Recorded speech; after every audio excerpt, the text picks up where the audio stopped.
চট্টগ্রাম বন্দরে নিলামে কেনা প্রায় ১.৫ কোটি টাকার কাপড়ের ২টি কন্টেইনারের খোঁজ মিলছে না। এতে হতভম্ব নিলামকারীরা লোকসান কমাতে দ্রুতই টাকা ফেরতের দাবি করেছেন। সূত্র জানায়, গত ফেব্রুয়ারিতে চট্টগ্রাম কাস্টমস হাউসের নিলাম থেকে শাহ আমানত ট্রেডিংয়ের মালিক সেলিম রেজা ৮৫ লাখ টাকায় প্রায় ২৭ টন কাপড় কেনেন। নিলামের আগে তিনি বন্দরের ইয়ার্ডে কন্টেইনারে থাকা পণ্যও দেখেন।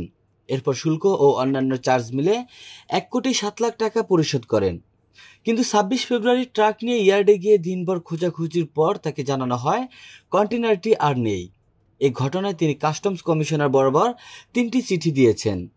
তার কোটি টাকার বেশি আটকে আছে ৭ মাস ধরে। একই অভিজ্ঞতার কথা জানিয়েছেন বিডার ইয়াকুব চৌধুরীর পার্টনার তপন সিংহ।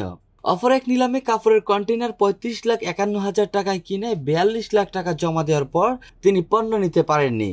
চট্টগ্রাম কাস্টমস হাউসের সহকারী কমিশনার মোহাম্মদ সাকিব হোসেন বলেন, এ ধরনের অভিযোগ এসেছে। বন্দরের ইয়ার্ড ও টার্মিনালে কন্টেইনারের স্থান পরিবর্তন হয় নানান কাজে, তবে সেগুলো সিস্টেমে লিপিবদ্ধ থাকে। যদি বন্দর কর্তৃপক্ষ খোঁজ দিতে ব্যর্থ হয় তাহলে রিফান্ডের প্রক্রিয়া শুরু করা হবে।